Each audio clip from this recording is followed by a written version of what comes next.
बाळासाहेबांच्या तमाम शिवसैनिकांना तुमच्या ह्या अनिश गाढवेचा, बाळासाहेबांच्या लहानची शिवसैनिकाचा आणि शिवसेनेच्या प्रवक्त्याचा मानाचा जय महाराष्ट्र। आजच्या व्हिडिओला सुरुवात करण्यापूर्वी मी तुम्हाला शाहीर अण्णाभाऊ साठेंच्या काही ओळी ऐकवतोय। अतिशय महत्त्वाच्या ओळी आहेत आणि आजच्या व्हिडिओला अतिशय समर्पक अशा या ओळी आहेत। शाहीर अण्णाभाऊ साठे म्हणतायत, ही न्याय व्यवस्था काहीकांची रखेल झाली, ही न्याय व्यवस्था काहीकांची रखेल झाली, ही संसद देखील नामर्दांची हवेली झाली, ही संसद देखील नामर्दांची हवेली झाली। इथे खरं तर अण्णाभाऊ साठेंचा नामर्द हा शब्द नव्हता, त्यांनी वेगळा शब्द वापरलेला आहे, पण तो मी इथे वापरू शकत नाही। ही संसद देखील नामर्दांची हवेली झाली, मी माझ्या व्यथा मांडू कोणाकडे, मी माझ्या व्यथा मांडू कोणाकडे, कारण इथली न्याय व्यवस्था देखील भ्रष्टतेने रंगीन झाली, कारण इथली न्याय व्यवस्था देखील भ्रष्टतेने रंगीन झाली। आता विचार करा, मी माझ्या व्यथा मांडू कोणाकडे, कारण जर न्याय व्यवस्था न्याय देऊ शकत नसेल तर असल्या न्याय व्यवस्थेचा उपयोग तो काय, आमच्या लेखी ही न्याय व्यवस्था शून्य आहे, शून्य।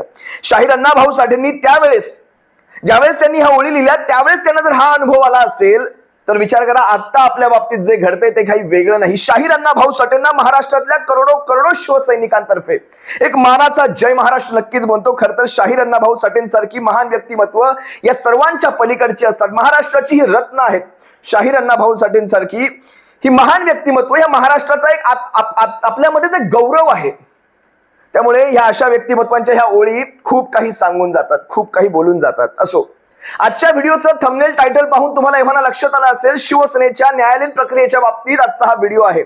अनेक शिवसैनिकांचं मत होतं की नेमकं काय चालू आहे, काय घडतंय न्यायालयामध्ये शिवसेनेच्या बाबतीत। गेली 2 ते 3 महिने झाले जवळपास याच्याविषयी एकही चकार शब्द कुठल्याही मीडियाने माध्यमांनी काढलेला नाही। नेमकं काय चाललंय न्यायालयीन प्रक्रियेच्या बाबतीत आज सविस्तर सांगतोय। शिवसेनेच्या न्यायालयामध्ये 2 केसेस आहेत आणि महाराष्ट्राच्या 4 केसेस आहेत। महाराष्ट्रातल्या 4 पैकी मी 2 जरा बाजूला ठेवतो, मी सध्या फक्त शिवसेनेच्या बाबतीतच बोलेल। त्या 4 पैकी ज्या 2 आहेत त्यात एक राष्ट्रवादी काँग्रेसची देखील आहे, त्यांनी ओबीसी आरक्षणाच्या बाबतीत देखील आहे। सध्या मी 2 केसेसच्या बाबतीत बोलतोय, ती म्हणजे शिवसेनेच्या 16 आमदारांची अपात्रता, त्यानंतर शिवसेनेच्या नावाच्या आणि चिन्हाच्या बाबतीतली केस। सगळ्यात पहिली गोष्ट एक लक्षात घ्या, एक गोष्ट लक्षात घ्या, गेल्या 2 महिन्यापासून न्यायालयाचं ती सुट्टी म्हणू शकता तुम्ही, न्यायालयाचा सुट्टीचा काळ चालू होता। ही सुट्टी 7 तारखेला संपते, 7 जुलैला संपते। 8 जुलैपासून न्यायालय रेग्युलर चालू होणार आहे, 8 जुलैपासून। आता या सुट्ट्यांच्या काळात देखील काय चालतं म्हणजे जजेस असे कुठेतरी फिरायला जातात, कुठेतरी व्हॅकेशनसाठी जातात, सुट्ट्या घालवण्यासाठी, असं नसतं। ज्या मोठ्या मोठ्या केसेस त्या सबंध वर्षभरात आलेल्या असतात आणि ज्यांचा निवाडा अजून झालेला नसतो, मी तुम्हाला थोडक्यात अर्थ समजावून सांगण्याचा प्रयत्न करतो। त्या केसेसचा मोकळ्या वेळेत डिटेल अभ्यास करून त्याच्यावर न्याय निवाडा त्या सुट्ट्यांच्या काळातही चालू असतो, फक्त थेट सुनावण्या चालू नसतात। त्याच्यावर सविस्तर अभ्यास केला जातो। या ज्या बेंचेसकडनं, जे जजेसचे बेंचेस असतात किंवा जजेसकडनं हे सगळं वाचलं जातं, पुन्हा एकदा रिव्ह्यू केलं जातं। जजेसला कधी सुट्टी नसते, ह्या गोष्टी तुम्ही लक्षात घ्या। आपण म्हणतो ह्या 2 महिन्याचा सुट्ट्यांचा काळ, तसं काही नसतं। मी त्या गोष्टीचा तुमच्या समोर एक खुलासा केलेला आहे। पण तरी देखील शिवसैनिकांनो, तरी देखील का कुणास ठाऊक मला असं वाटतं या सगळ्या प्रकरणामध्ये, मी तुमच्या मनातले बोल म्हणत आहे, मी काही माझं वेगळं वाक्य सांगत नाही, मला का कुणास ठाऊक असं वाटतं की या सगळ्यामध्ये कुठेतरी दिरंगाई होते। होय, हा निर्णय खरं तर शिवसेनेच्या नावाच्या आणि चिन्हाच्या संदर्भातला नाहीच आहे मुळात, कारण हा निर्णय जर योग्य वेळेत झाला असता तर राष्ट्रवादी काँग्रेस सारखा पक्ष फुटता फुटता वाचला असता। हा निर्णय जर योग्य वेळेत झाला असता तर नितीश कुमार यादव तिकडचे बिहारचे, ते कदाचित यांच्या एनडीए आघाडीला मिळाले नसते। ज्या प्रकारचा प्रेशर केला होता, कदाचित ते चंद्राबाबू यांच्या महायुती, कुठलं यांचं गठबंधन, एनडीए गठबंधन, यांची महायुती महाराष्ट्रात आहे, ह्याच्यामध्ये सामील झाले नसते, कारण शिवसेनेच्या बाबतीत जर योग्य न्याय योग्य वेळेत झाला असता तर। त्यामुळे हा निर्णय खरं तर शिवसेनेच्या नावाच्या चिन्हाचा नाहीच, हा निर्णय आहे न्यायालयाच्या इभ्रतीच्या बाबतीतला।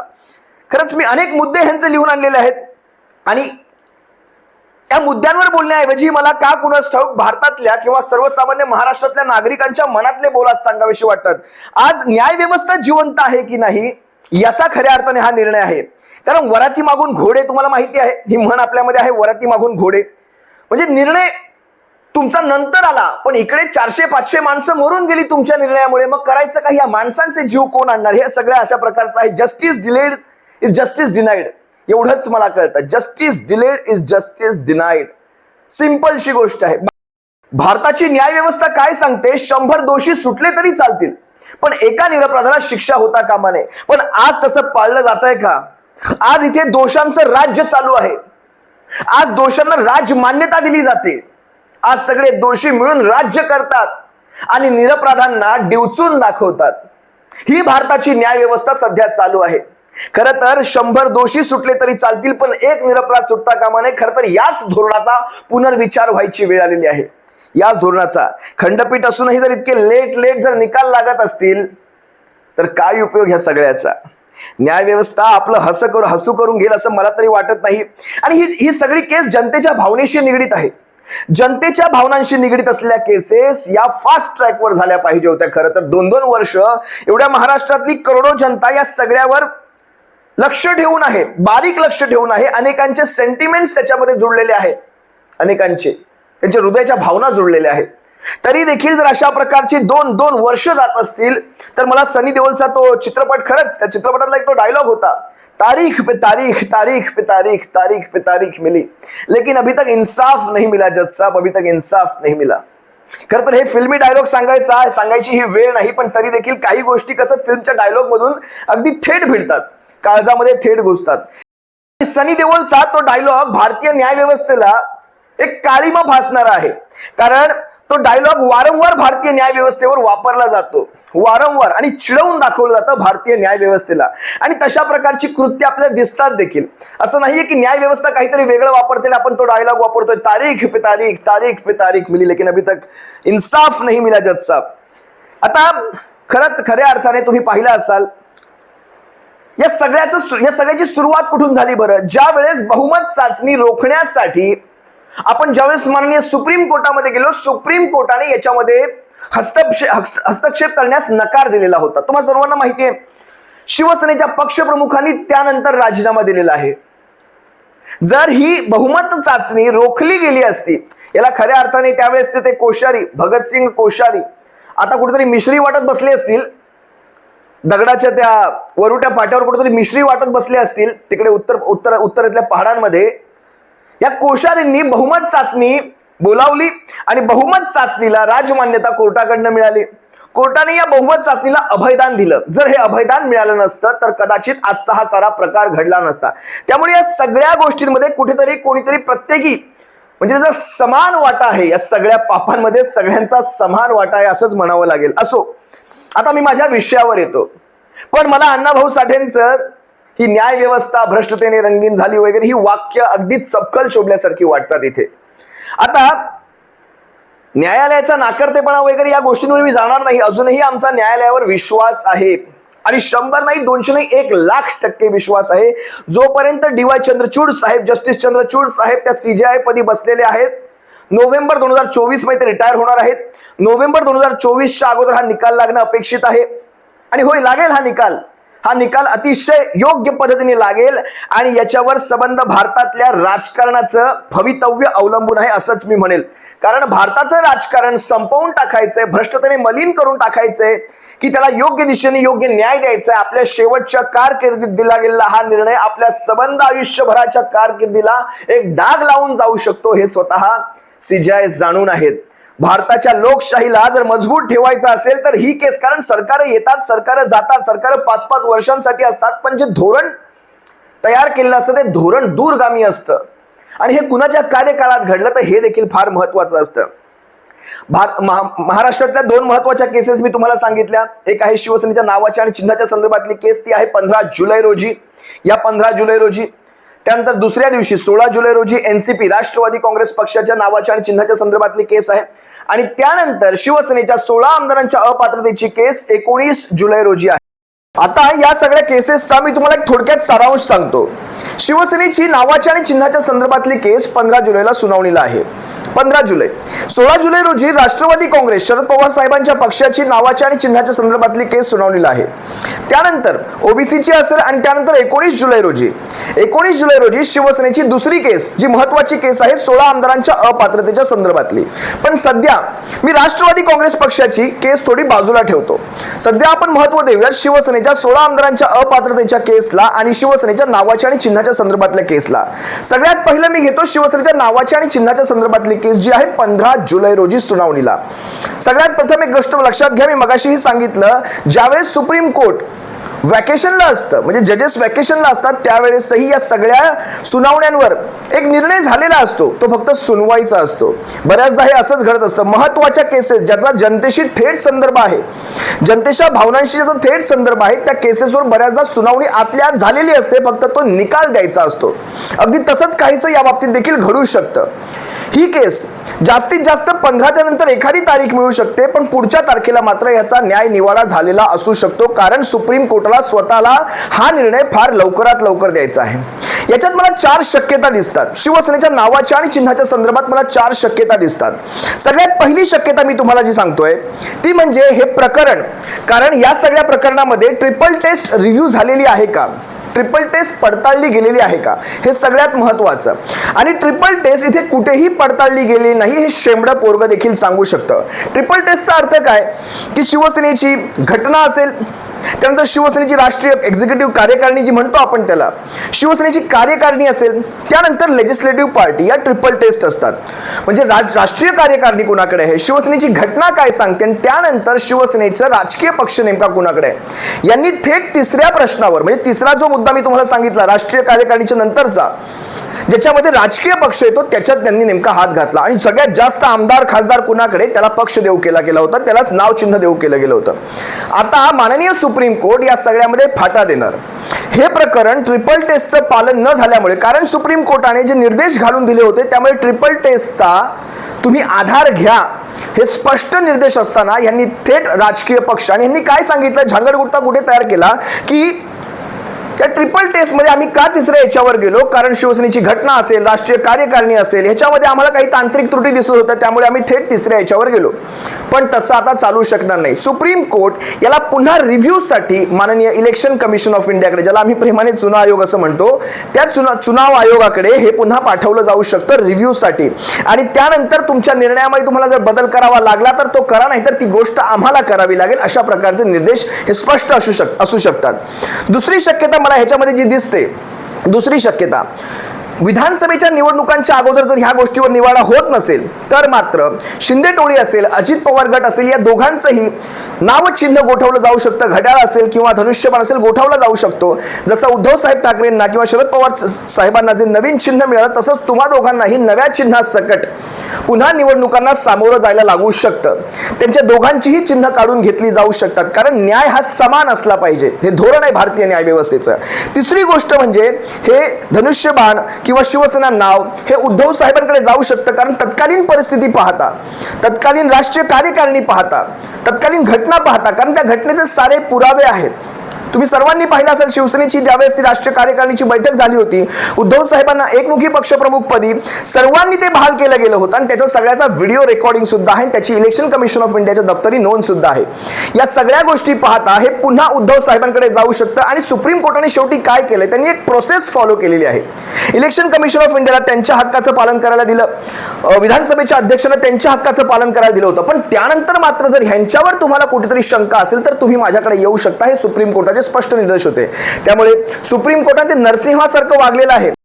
नरसिंहासारखं वागणं म्हणजे काय, त्यांनी सगळ्या अटी शर्तींची पूर्तता केली. म्हणजे भक्त प्रल्हादासाठी हिरण्यकश्यपचा ज्यावेळेस वध केला त्यावेळेस ना जमिनीवर, ना आकाशात, ना पाताळात, कुठेही नाही, मांडीवर मारलं. ना अस्त्राने ना शस्त्राने, कुठेही नाही, नखांनी मारलं. ना मनुष्याकडनं ना प्राण्याकडनं वध होऊ शकत, तर खाली जो देह होता हा मनुष्याचा आणि चेहरा मात्र सिंहाचा. म्हणजे सगळ्या अटी शर्ती, ना घरात ना घराबाहेर, ना कुठे, उंबऱ्यात मारलं. या सगळ्या प्रकारे सुप्रीम कोर्टाने देखील तुम्हा सगळ्यांना तुमच्या अधिकारांचं पालन करू दिलेलं आहे. आता मात्र कायदेशीर पद्धतीने आम्ही न्यायदिवाडा करू शकतो. आणि खऱ्या अर्थाने CJI जी DY चंद्रचूड साहेब, हे यांच्यावर उभ्या भारताचं लक्ष आहे. यांच्यावर उभ्या भारताच्या सर्वसामान्य जनतेचं लक्ष आहे. न्याय निवाडा कसे करणार आहेत हे चिन्ह, पक्षचिन्ह, नाव हे पुन्हा उद्धव साहेबांकडे जाईल, ही तिसरी शक्यता देखील आहे. सगळ्यात महत्त्वाच्या गोष्टी मी तुम्हाला इथे सांगतो. याचं कारण असं, कारण हे सेंटिमेंट लाखो करोडो शिवसैनिकांचे आहेत. त्यांचे सेंटिमेंट्स हर्ट होणारे आहेत. कारण आज जर हा न्याय योग्य झाला नाही तर भविष्यात भारतामध्ये असे अनेक पक्ष फुटणार आहेत. अनेक पक्ष, कारण शिवसेनेच्या बाबतीतला न्याय योग्य झाला असता मगाशीच सांगितलं, राष्ट्रवादी काँग्रेस पक्ष हा फुटला नसता, नितीश कुमार कदाचित एनडीए मध्ये सामील झाले नसते, चंद्रबाबू नायडू सामील झाले नसते, अशा अनेक गोष्टी आहेत. आता आकडेवारीच्या आधारावर अनेक शिवसैनिकांचं किंवा सर्वसामान्यांचं एक मत पडतं की आता नवीन आकडेवारी जी आली विधानसभेच्या लोकसभेच्या निवडणुकांमध्ये, त्या आकडेवारीप्रमाणे हे चिन्ह नाव पुन्हा शिवसेनेकडे यावं. तर तसं होणार नाही. शिवसैनिकांना एक गोष्ट लक्षात घ्या, सारी परिस्थिती तत्कालीन पाहिली जाते. तत्कालीन परिस्थितीमध्ये काय परिस्थिती होती, म्हणजे कुणाकडे किती संख्याबळ होतं, पक्ष कुणाच्या नावाने होता, कुणाकडे होता, लेजिस्लेटिव्ह पार्टी कुणाकडे होती किंवा राष्ट्रीय कार्यकारिणीचं बहुमत कुणाकडे होतं, या सगळ्या गोष्टी तत्कालीन पाहिल्या जाणार, आत्ताच्या बहुमतावर नाही. त्यामुळे तो विषय तरी इथेच संपतोय. पण जर जनमत पाहिलं, माननीय सुप्रीम कोर्टाने जनमत आत्ताच जरी पाहिलं, त्यांना निकाल द्यायला ह्याचा एक मदत होऊ शकते, एक रेफरन्स दिला जाऊ शकतो. सगळ्यात महत्वाची गोष्ट काय बरं, की नार्वेकरांना हा निकाल ज्यावेळेस माननीय सुप्रीम कोर्टाने त्यांच्याकडे वर्ग केला त्यांच्या अधिकाराच्या अंतर्गत, त्यावेळेस त्यांनी अपात्रता करण्यासाठी त्यांना तसे निर्देश दिले होते. पण नार्वेकरांनी कुणाचीही अपात्रता केलेली नाही.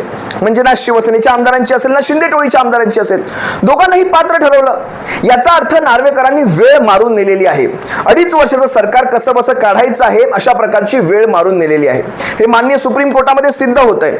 आणि सगळ्यात पुढची महत्वाची गोष्ट म्हणजे सध्याच्या घडीला या लोकसभा निवडणुकांच्या नंतर भारतीय जनता पक्ष हा प्रचंड बॅकफूटवर आलेला आहे. भारतीय जनता पक्षाचे स्वतःचे जे मतदार आहेत त्यांना देखील या सगळ्या झाल्या गेलेल्या प्रकारावर, हे जे काही झाले महाराष्ट्रातल्या जनतेचं तुम्हाला माहितीच आहे, पण भारतीय जनता पक्षाच्या स्वतःच्या मतदारांना हे झाला गेलेला प्रकार आवडलेला नाही. भारतामध्ये अशा प्रकारचं राजकारण या अगोदर कधी घडलं नाही. अशा प्रकारचे दोन पक्ष अनेकदा फोडले गेले, पक्षातले आमदार खासदार घेतले गेले, पण पक्षाच्या नावावर आणि चिन्हावर कधी क्लेम केलं गेलं नव्हतं. म्हणजे आमदार खासदार तर घेतले, वरती त्या घराला काडी देखील लावून टाकली.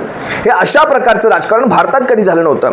त्यामुळे भारतीय जनता पक्षाच्या मतदारांनी, बघा शेवटीच हेच मतदार असतात, 23 वरून 3 आणणारे देखील हेच मतदार असतात. त्यांना तुम्ही गृहीत धरून चालू शकत नाही. त्यामुळे अशा परिस्थितीमध्ये भारतीय जनता पक्ष जितका एकट्याने सामोरा जाईल, कारण अजित पवारांना घेऊन, शिंदे टोळीला घेऊन भारतीय जनता पक्षातले मतदार किंवा भारतीय जनता पक्षाचे कार्यकर्ते स्वतःहून किती नाराज आहेत हे तुम्हाला काही वेगळं सांगायची गरज नाही. आजच तुम्ही पाहिलं असाल छत्रपती संभाजीनगरमध्ये जवळपास 16 ते 18 नगरसेवकांचा शिवसेनेत प्रवेश होणार आहे राजू शिंदेच्या नेतृत्वामध्ये. वसंत मोरे तात्यांचा देखील प्रवेश होतोय. तुम्ही सर्वांनी पाहिलं, हे शिवसेनेसाठी सुगीचे दिवस आहेत. शिवसेनेमध्ये जो प्रचंड जनसमुदाय येऊ लागलेला आहे, हे शिवसेनेसाठी एक चांगलं सिम्बॉल तुम्ही म्हणू शकता, एक चांगलं चिन्ह आहे असं मी म्हणू शकेल. त्यामुळे भारतीय जनता पक्ष या परिस्थितीचा फायदा किती उचलतोय आता हे पाहायचंय. कारण थेट जर ह्यांना त्यांनी दूर लोटलं तर अशी एक प्रतिमा जाऊ शकते की भारतीय जनता पक्षाने फायदा उचलला आणि ह्यांना सोडून दिलं. पण या बदनाम चाणक्याने जर या परिस्थितीचा फायदा उचलला, तुम्हाला बदनाम चाणक्य मला वेगळं सांगायची गरज नाहीये, या बदनाम चाणक्याने जर ह्या कोर्टाच्या निर्णयाच्या मार्फत साप पण मेला आणि काठी पण नाही तुटली, जर असा काही प्रकार केला तर वावगं वाटू नये, काही वेगळं वाटू नये, यांना हकलण्याचं उत्तम कार्य बदनाम चाणक्य ह्या प्रयोगांमधनं देखील करू शकतो. कारण भारतीय जनता पक्षाला हे दोघे आल्यानंतर नुकसान होतंय हे लोकसभेने दाखवून दिलंय. भविष्यात विधानसभेमध्ये काय काय होईल याचा विचार न केला बरा. त्यामुळे शिवसैनिकांनो लक्षात घ्या, हा सारा जो प्रकार आहे, जो महाराष्ट्रात सध्या चालू आहे, हा प्रकार अतिशय सिरियस आहे. भले सुप्रीम कोर्टाने ह्याच्यात 2-2 वर्ष लावली असली तरी देखील अजूनही महाराष्ट्रातली जनता चातक पक्षाप्रमाणे या निकालाची वाट पाहत आणि सुप्रीम कोर्टाला देखील चांगलंच ठाऊक आहे. लोक तर इथपर्यंत म्हणतात जर ह्यांची कामदारकी जर रद्द झाली तर ह्यांचे वेतन भत्ते सुद्धा काढून घ्या. जे जे कपडे ह्यांना घालायला दिलेत ना माननीय आपल्या विधानसभेकडनं जो काही भत्ता मिळतो त्यातून कपडे घातले जातात, घरात पडदे लावले जातात, वस्तू सगळ्याच्या सगळ्या काढून घ्या, इथपर्यंत लोकांच्या नजरेमध्ये या सगळ्याविषयी चीड आहे. एकंदरीत तुम्हाला इतकंच सांगतो, ज्यावेळेस chief justice of India Dhananjay Chandrachud साहेब रिटायर होतील नोव्हेंबर महिन्यामध्ये, त्या अगोदर या सगळ्याचा निकाल लागलेला असेल.